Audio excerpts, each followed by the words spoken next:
When you're a giant woman, you gotta spend a lot of time looking for giant food.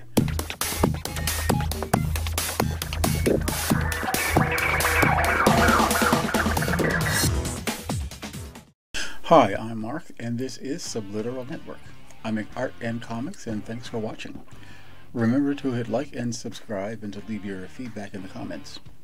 I post art daily, 5 days a week on Instagram, Facebook, and Twitter, and this is a roundup of that work in case you missed it, with a little more detailed description added. You can read my Una the Cave Bunny comics free at radiocomics.com, and please visit my Patreon page if you'd like to support my work. All these links are in my description and bio, and please watch till the end so you don't miss anything. This is a drawing for some t-shirt designs I'm doing. This is like a cyborg woman, and well, you can see up in the hair there's a bunch of lines because I changed the drawing a little bit and I just drew the lines on top of the drawing that I've already done. So what I'm going to just do in this case is scan the thing, put it into Photoshop, and just kind of do some erasing and fixing up and picking which lines I'm going to keep, as you can see, especially up in the hair. I have wanted to draw some t-shirt designs, for a long time. So I used to work in a silkscreen in place, and one thing I wanted to make sure when I'm drawing my t-shirt designs is to get some very bold line work going on in there. So I'm drawing thick lines and trying to just make everything deliberate and not doing a lot of little tiny lines or thin lines or a lot of cross hatching and stuff like that. So this is just the drawing part of the design. There's going to be some type and some graphics and just kind of a lot more work that goes into it. So I'm starting my Una the Cave Bunny comics up again soon, and I thought I needed to do a little bit of redesigning, some new sketching and stuff like that.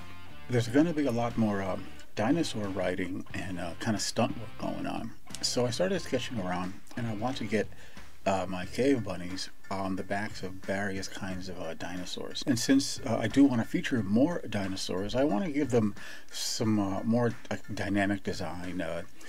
Some of my own dinosaurs I made up, but I'm going to base a lot of them on known dinosaurs. But I don't want to do some kind of like archaeological comic where everything is kind of exactly the way you see it. I'm trying to make an overblown adventure story. So you'll see some elements of the dinosaurs that you recognize, and there'll be a lot of original stuff kind of tossed in there. There's a lot of really great looking kind of drawing and feeling that you can get during the sketching process.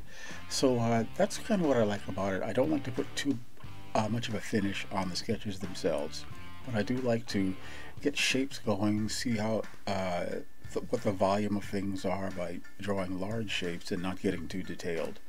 A little blue pencil in there to kind of separate the elements up and just make the drawing look a little different, keep it interesting for me, so that when the ideas come, I can get them down quickly, and I can really try to focus on getting an overall impression while I'm sketching, and not just sort of getting bogged down in the details during the sketching phase. Gerda the Giant Woman was, there were some small Sharpie comics that I did, mostly for fun, partly because I was really getting very interested in just drawing with these Sharpies. So at this point I really wanted to draw giant woman comics, and I wanted to draw them quickly, and I was in the middle of drawing a lot of Una's the Cave Bunny comic strips at the time.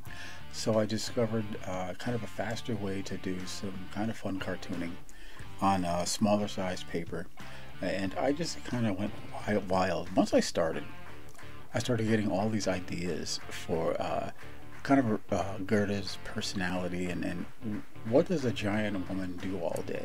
So I figured one thing she did was look for a giant-sized food to eat, and that involved killing a lot of the local legends, like the other giant animals, and in this case it was a giant slug who thought he was the slug god. I want to draw more Gerda the Giant Woman comics, and I think I've kind of got a tag for her, kind of a hook. She's always looking, she's a giant, so she's always got to find enough food to eat, and one of the things that she does most of the time is look for giant animals to eat.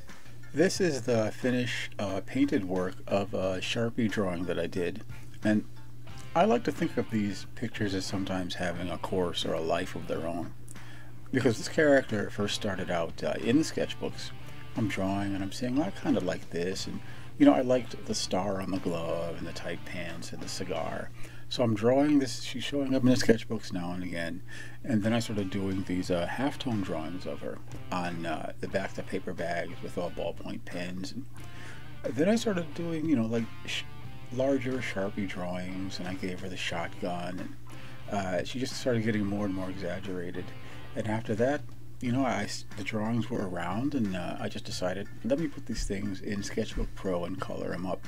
One of the things that is useful about keeping a sketchbook is that you just put down ideas, and you know, you don't know what's going to happen later on, but you're sketching and you're putting down the stuff that you're thinking of, and later on you're going through it, and you're going, oh, no, this is an idea, this is an idea, and you're mixing and matching and picking stuff.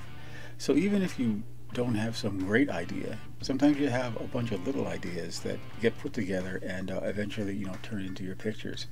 So if you're having like a dry spell or you don't have any ideas, you flip through the sketchbook and stuff starts coming back to you.